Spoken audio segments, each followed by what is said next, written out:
Alright guys, hi, and welcome to another episode of HEMAchat. As always, I am Ted Elsner, and with me, of course, is my good friend... Seiji Yokota. Yeah, Seiji, excellent. So, today, we got a lot of things to potentially talk about. The first thing that we want to talk about before we get into talking about our interpretation of the Schielhauw, how we do it, how we approach it, why we spend so much time on it compared to the other Meisterhauw, I was reading a really, really good article from Ben Michaels. Ben Michaels from XKDF, posted his thoughts on approaching the Zoofechten. Now, this was really cool because it tied into things that Jake Norwood had been talking about at WMAW, and then even in our own class, we've been talking about not really liking kind of the way that some of our fights go, where people will basically sit in what I've started to affectionately refer to as the red zone. Right, that distance where we're really a single step and strike away. It really comes into a situation where if you're real physically fit and fast, it's safe. But, you know, if you got, like me, a couple extra years on you, I don't want to hang out there. That's really dangerous. You were talking about it earlier as well, right? Like some of your thoughts on it. Yeah. Oh, do you want to talk? Yeah, sure. Why don't you talk? So, yeah, we're talking about that really, in an article that Ted mentioned, fencers in their practice should start from 2 steps distance, because combat does not start from the distance where if I'm like 1 step away, I mean just here, right, not even a step away where my blade can hit him. It doesn't start there. It starts once I'm 1 passing step for a longsword, or one lunge step for more one-handed system. It really, that's when combat starts. And I would say that it actually starts right before that, right? It doesn't start when we're a single step away. Rather, it starts as we enter into a single step away, right? It's a difference. If we're already 1 step from each other, we're already fighting. It's the process of coming into that distance that really makes kind of the signal for the start of the fight. Now, in the article from Ben Michaels, and then also some of the stuff that Jake Norwood had been talking about, the early Lichtenauer tradition seems to really signal the start of the fight when they talk about coming forward with your left foot and planting your left foot.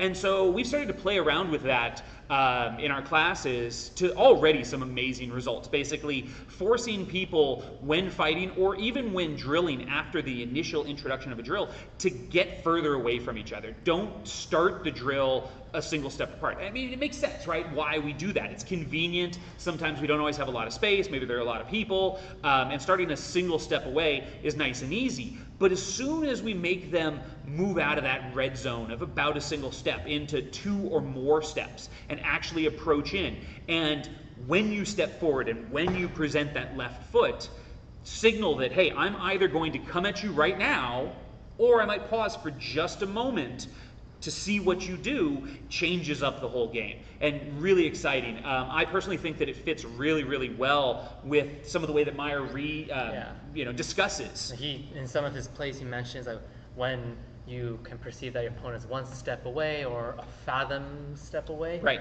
And even if you look at the Bolognese system, I'm referencing Ilka, Sure. As well. In the Bolognese system, one of the 5 tempi to come into attack is either when you come into 1 step distance away, or when your opponent comes 1 step distance away. So there's other systems that note that, because otherwise, if you just kind of stand there 1 step distance away, as Ted said, you're already fighting. It's too late. Fighting. But also, when you step or your opponent steps into distance, it provides kind of tactical context to the timing of the fight. So that's also referencing tempi in the Bolognese system. Right. And Meyer's, when he comes in, then you make the move, not when he's already in there. Right. Because otherwise, even if I'm faster than you, it becomes a toss-up. That's I like to tell people that right. If I'm already there, it's a toss. You're not doing anything. It's a toss-up. Anyone can take the So realistically, right, like if we look at Meyer's first play from Vomtag, right, where he talks about you've drawn up into Vomtag, into the overhood, and you perceive that the other person is going to attack you. Well, that makes a lot more sense if you come forward strongly with this left foot and go into your overhood position. You have that moment right then, and it's a split-second decision. I've stepped in with the intent that I'm going to cut this guy from above. He is attacking me, so I'm going to linger for just the barest moment and see that attack start. And really, it's peripherals. It's a reactionary response in that you notice he's moving or he's not. And so then you can proceed. But when we started already in distance and now we're waiting and, oh, is he going to attack at me? it gets artificial. It really comes into, well, you're faster than I am, and we've both started from Go, and it doesn't work as well. We've removed some of that pressure. There's been a lot of good work done as people have looked at like actual fights from like the Philippines, or there's unfortunately a lot of machete attack videos that you can find if you're into that kind of thing. But one thing that's really, really common in all of these is the dance, right? The dance is that period outside of range where I'm in the green zone, as I think of it, where you can't reach me without coming at me, and I can play around. But at some point, the dance ends, and we come together with sharp blades, and that's really what we're talking about with this approaching the Zufechten. So if you haven't read the article, go read it, okay? We've got a link down in the description, and we'll leave it in there for you to go see. It's great. And just building on what Ted said is that when Meyer says you have to linger there for moments, that's also what keeps you safe, because Meyer says that, well, he says when you step in, two things happen. Is either you linger and you take the initiative, you come in, or he comes in and he takes the initiative, and you act in, then you perform nachreisen. Right. But then a third thing he doesn't say is either, which I like to tell people, is that if you come in distant or he comes in distant, nothing happens. You have to boogie out. Yeah, no, fast, that's a great point. If you linger, you can't. Sure, if nothing's happening, you can send many signals and not do anything. But because there's so many signals being sent that can be sent, it becomes chaotic. Timing becomes chaotic. Whereas with just lingering in a moment, either you read it, just one thing, you just deal with one stimulus, right. and either you go in, right. you see him coming in, or you get out. And that's how you stay safe. Because otherwise, I can be fast and I can smash Ted in the head. Right. But sure, he's slower, not really. But he could still cut me in the head because I'm not reading properly. I'm 20 years older than you, Sage. I'm slower than you are. It's a truth of life. So at the end of the day, and we'll come back and we'll talk about this, and we'll look at how to work this into your drilling so that you're not just doing, the natural thing of, oh, here's a nice convenient place, we're in a drill. So we'll look at how to work that in. But as Sage was saying, start backing up. Come in, and the second that you get into range of 3 options: attack if they do nothing, respond if they attack, or get the hell out of Dodge, right? Like if you need to abort, get out. So you can come in, say, oops, never mind, and get out of there. And you might do that intentionally to play around and try and draw an attack from somebody or go from there. All right, so let's talk about the Shieldhau. So for me, the Shieldhau is going to be of the Meisterhauw. Basically, after the primary cuts, the Schielhauw is the most important thing that you need to understand, I think, for Meyer and for all of KDF, all of the German system, but definitely from a Meyer standpoint. We got a little quote from Meyer, we'll throw it up here right now, that basically says, and I'm paraphrasing because I don't have it directly in front of me, but, with all these cuts that are available, people ask the question, there are so many good cuts, how do I choose? And really it comes down to that with the 4 primary cuts, it's there in front of you, I'm butchering the quote, with the 4 primary cuts plus the Schielhauw, all the other derivative cuts make sense, whether it's Meisterhauw, whether it's Meyer's secondary derivative cuts that are things like the Blendhauw that we did the other week. Was that last week? No, it was 2 weeks ago. Things like that. That's going to be available for us 3 weeks ago. So go back to one there. Basically, the Schielhauw is vital because if you have an Oberhauw, you have a Zornhauw, you have a Mittelhauw, you have an Unterhauw, you have your 4 primary cuts. Cool, right? You've got your lines that you can cut along. And you're familiar with those, and it's very comfortable with the long edge. It's very, very natural. Then the Schielhauw lets us understand everything else. There's a quote, I don't have this one set, but it's in part 3 of the longsword, right? Because Meyer has 3 Schielhauws, 2 of them that are real cuts and the one with face. And he says for his new Schielhauw that it's a Krumpau. And I know that tons of people have read this. You probably read that line, right? That the new Schielhauw is a Krumpau. What'd you think the first time you read that? I was confused. Yeah, what do you mean the new Schielhauw is a Krumpau? It's a Krumpau. Literally, it's a Krumpau with different footwork. Understanding the Schielhauw and how everything arises from it lets you then understand that kind of statement where he says, oh, the Schielhauw is nothing but a Krumpau. Okay, cool. So what is the Schielhauw? For Meyer, it's actually really, really simple. It is an Oberhauw with the short edge. Really is. Could be a Zornhauw, ish, right, along the Zornlinie. I think of it, though, primarily as an Oberhau with the short edge, where you're ultimately going to cut into either ox, in the case of Meyer, likes to go to the high one, and we'll talk about that specifically when we jump over and pick up swords, or into fluke. But that's all that it is. Now, there are some details about targeting and things like that. But cool, okay. Well, then what's a Krumpau? Well, a Krumpau is going to be a Schielhauw, right? But now with the other Schielhauw from above, right? So if I were to Schielhauw along the Zorn line from one side with uncrossed hands, if I then Shiel along the opposite Zorn line with crossed hands, I get my Krumpau. Mention footwork. Yeah, and we'll get in. We'll play around with it. I'm just spitballing here, kind of thing. How to think about the different stuff.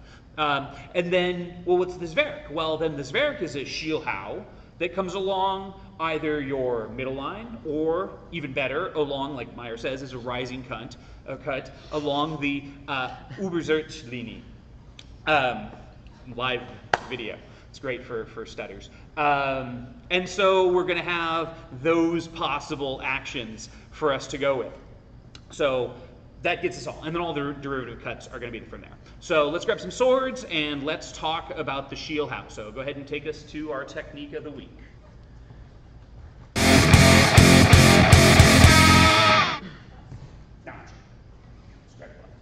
Come on, Seiji. There we go. Hopefully, well, let's pause before I get going. We have people watching, I hope, at the moment. We're about 30 seconds behind on our delay. Last week we had some problems with audio, so as soon as this catches up with you guys, if you can just say, yeah, we've got it, then excellent, and we'll go. So I should have audio working today. I really, really hope so. So we'll hold on for just a moment there. All right. Or if they're saying no audio, either way, we'll get it in just a second. We've been about 30 seconds, no comment yet? All right, well, I'm going to trust that I fixed our audio problems. So let's talk about the Shieldhau. When we teach it, we actually start teaching it initially from a bind. We actually teach most actions initially from a bind. And the reason that we do this is we're trying to isolate motions, we're trying to break them down into slightly easier patterns for people to learn. It's hard to do the Shieldhau action from beginning to end all in a single motion. But from the bind, it's really easy. So if Seiji and I have stepped in and we've struck, however we've reached, and we've come together in our Spreckfenster bind. Now, we're really close, back up ever so slightly, Seiji, just a touch. There we go, right? Because I've kept distance, he hasn't quite hit me, bam, we're there. So I don't have an overbind. So I need to respond to Seiji. And the way that I'm going to do that, because I feel that he's being a little bit light in the bind, he's a little soft at the moment, is that I'm going to rotate my short edge onto him. Now, it's important that when I do this, I'm not breaking my wrist. I don't want to do that. That's going to be something that we really don't want to see the whole way through. Instead, I'm using my rear hand to help twist the sword and get that short edge engaged. In the process, gaining that center, so pressure from Seiji is going to pull him straight into my strong and onto my schild, which is exactly where I want him. And then from there, I can go ahead and I can strike with my short edge overhand. So again, we've come back in, we've struck together into that bind, we're going to break it over, and then we're going to strike across at the arm, okay? We're trying to really break out with that winding out of the initial bind that would occur with sharps, and then quickly go through this. When I go slow, you're going to see me get hit in the hands. When this is done quickly, that does not tend to be a problem for us, right? So I'm going to twist and strike. Now, really important, when we're in this bind, when I go to twist, things I'm not doing. One, I'm not pulling back or pushing down to the side, right? I'm not trying to come all the way here into a low, close-in fluke. In the process of doing that, Seiji is given the opportunity often to more easily strike over. If we're a little bit further distance, he can actually change through underneath really easy. It withdraws threat, and if he's doing it as the action occurs, as he feels that pressure, it's really hard for me to respond. Conversely, if I press into it, right there, you see Seiji already worried about his face. We've got a target for his right ear, right arm, right shoulder. Anywhere in there is where I'm aiming at. And that is where I'm aiming, is that right shoulder. So that's our basic action, okay?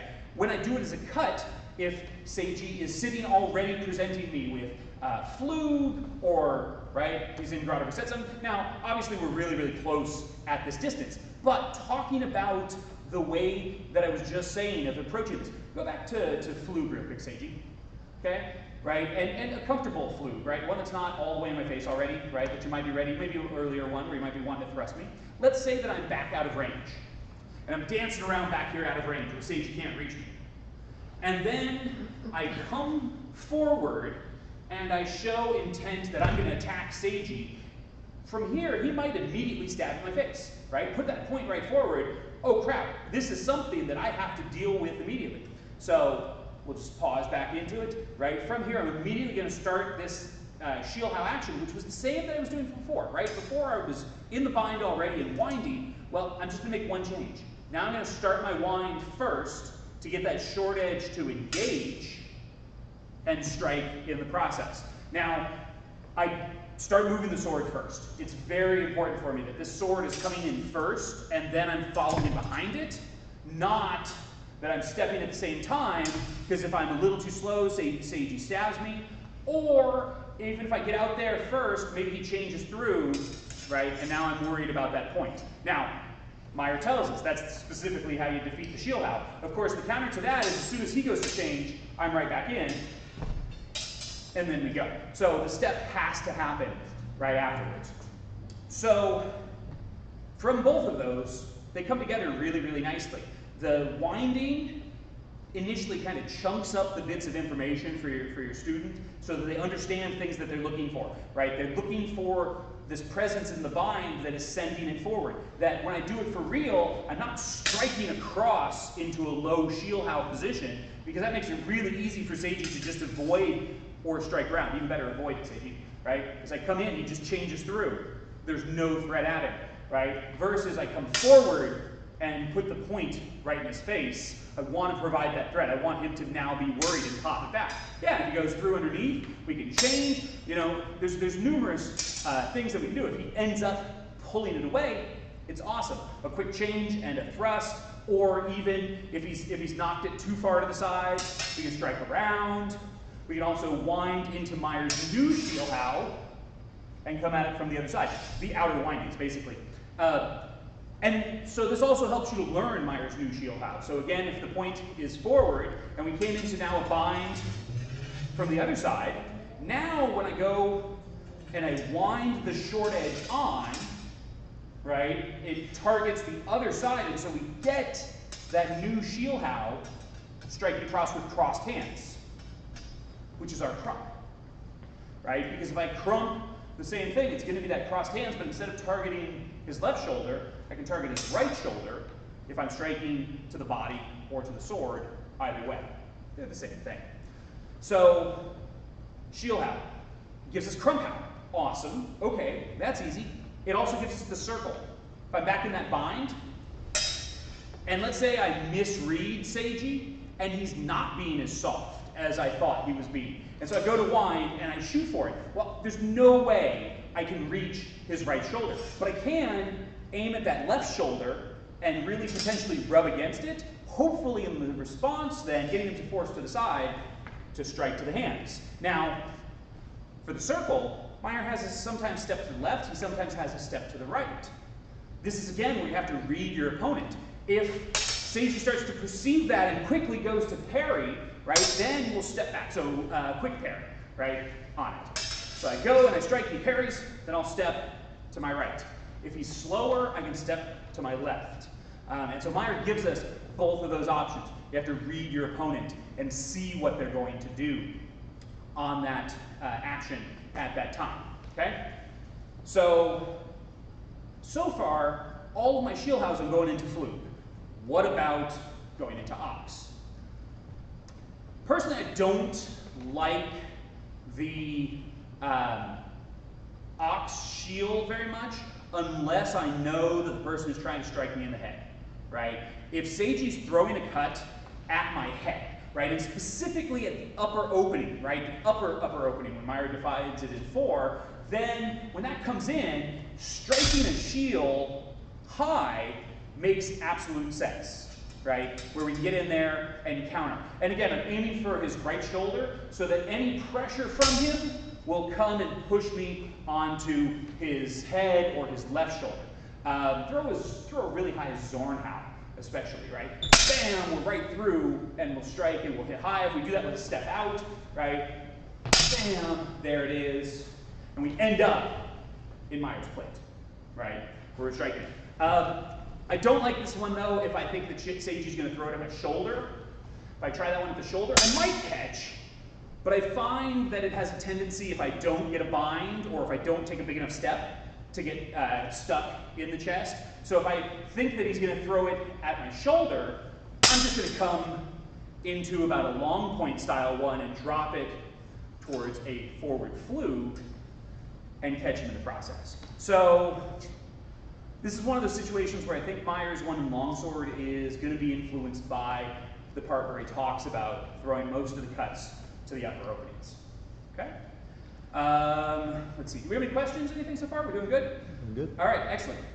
So, something else that I was talking about in the car. What was it, Seiji? Oh, footwork. Let's back up a little bit. When doing the Shieldhau, it's ultimately started with our typical turned out response. We use that core structure, especially either to break or on an attack as the attack comes in, right? We're going to turn the body and then follow the step immediately behind it so that together we're striking in time. And this is where I was talking about how we can understand the different cuts, right? Because if I step and strike out, there's my Shieldhau. And if I do a Krumpau to Seiji's body, it's going to be the new Shieldhau, right? Which is going to strike with a step on my right foot and across. Okay, so if I do that same thing, right? And I come from wherever, and I'm going to step and strike here, there's my new Shieldhau. It's just a Krumpau. Literally, same cut, different footwork.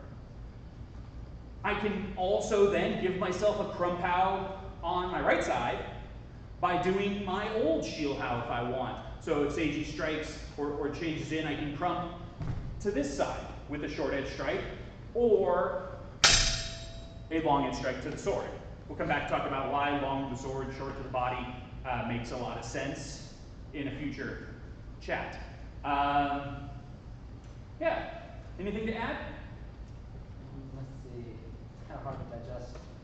Basically, the way I think of it is if you're throwing, so I'm in right shoulder tie, if I am throwing a Shieldhau, and this is with footwork, a Shieldhau is done with the right step, and keep in mind, same motion. Right. This is a Shieldhau. Right.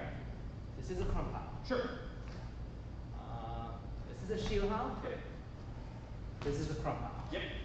It's just a reversing of the footwork or reversing of exactly. So Shieldhaus are Krumphaus if you change the footwork, and vice versa. We'll talk about them as Zwerghau in the future, but it fits in as well. It's a Schielhauw along a different line.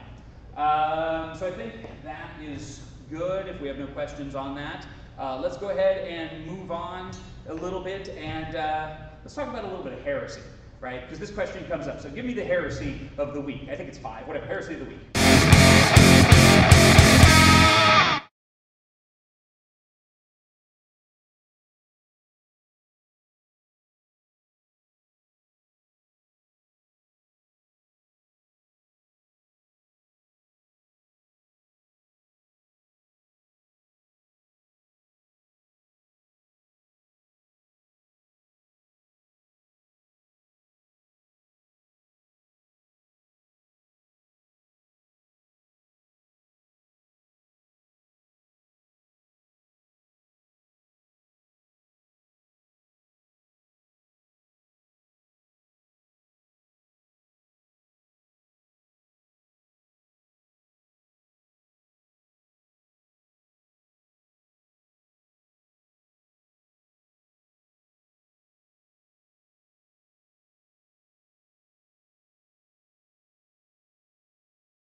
Okay, so apparently I didn't fix that audio.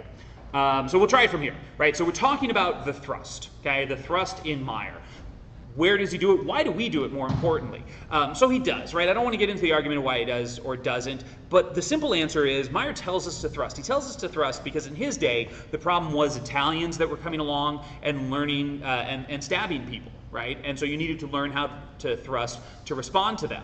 Well, we run into a similar issue, right? We don't just fence against other members of the local fry factor guilds. We will sometimes fence against people that study either from the Italian traditions, Bolognese material, early KDF, people that are going to stab us. In particular, there's an event we go to regularly. It's a fight day held by the Tassetti Institute in Redwood City. Great people. If you're down in the San Francisco Bay Area, check them out. And it's about every other month or so that they hold one. And so you go out and you fight somebody, and you've never practiced thrusting. Well, what happens? You die. Yeah, you die. You get stabbed in the face repeatedly. So we need to learn how to defend against the thrust. Well, how do you learn how to defend against the thrust? Well, you learn how to thrust, and then you learn how to counter the thrust you just learned how to do.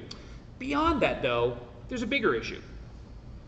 Let's take it out of the 16th century. Let's talk about now. It is illegal nowadays, just as it was then, to kill people, right? As a general rule, you're not going to just like show up and kill someone. Now our issue is much more likely guns, right? Guns, you know, people shoot each other. Now there are laws in every single state that it's illegal as a general rule to just shoot someone in cold blood. Similarly, in Meyer's time, it was illegal to just stab people, right? Like we know this, that thrusting was murder or attempted murder. Well, it's illegal to shoot people. That's murder, right? But people still do.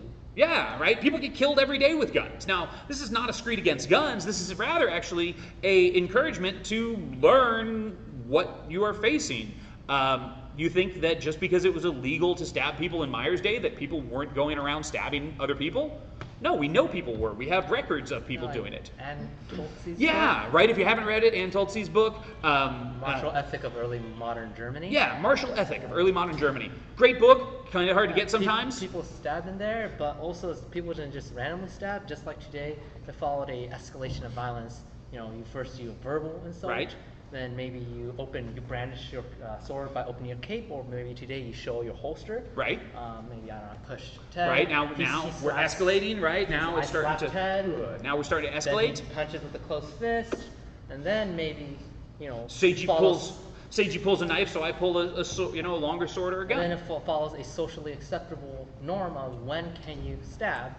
So obviously Ted is right. I mean, Meyer's writing for a general audience. He's not going to tell his student, oh, you can stab. Obviously, he's going to tell people, don't stab, because that's what a responsible fencer does. Because, well, just like today, if you buy a weapons owning manual, it says don't cut people, right, or don't stab people. It doesn't mean Americans don't do that, nor should we, but we still do. Right. So it's the same thing. So that's why we learn the thrust, because it's the responsible thing to do. It leaves a hole in your training if you just say, well, Meyer doesn't teach the thrust explicitly in the longsword, so I'm not going to thrust. Well, he does teach it explicitly. It's in the rapier. Go read it there. Go learn it in the side sword and realize that everything he's telling you to do is excellent thrusting material for the longsword, and that you do need to practice it. And it's perfectly fine to learn something and then choose not to use it, right? And that's really the takeaway. Learn how to stab people, but then don't stab fellow Germans. The way that we do that is anybody in our local tournament scene that is a member of the Meyer Fry Factor Guild, whether it's here in Sacramento, whether it's our East Bay people, whether it's our people in Fremont, we don't let them stab each other. If they do stab each other, we'll throw that out. At our recent tournament, there was a great play where one guy stabbed the other guy. I threw that out because they were both members of the Meyer Fry Factor Guild and they needed to cut each other to kill each other. We weren't going to have any, Italian-style stabbings among friends. That's murder. So do the thrust. It's fine. It's good to practice it, right? It may be a heresy, but it's a very, very useful heresy. All right, we're getting close to the end. If we have any questions, let's go ahead and move on to that. Do we have some available? Otherwise, we'll call it a day. And thanks, guys, for coming. And so if you liked what you saw, as always, please hit that like button. Please subscribe. We want to keep on bringing you new videos every week. I'm looking at starting to ramp up some more technique videos and make that happen as well. But hopefully we'll see you next time. So number 9. And we're out. Take care. There's no more audio. Whatever.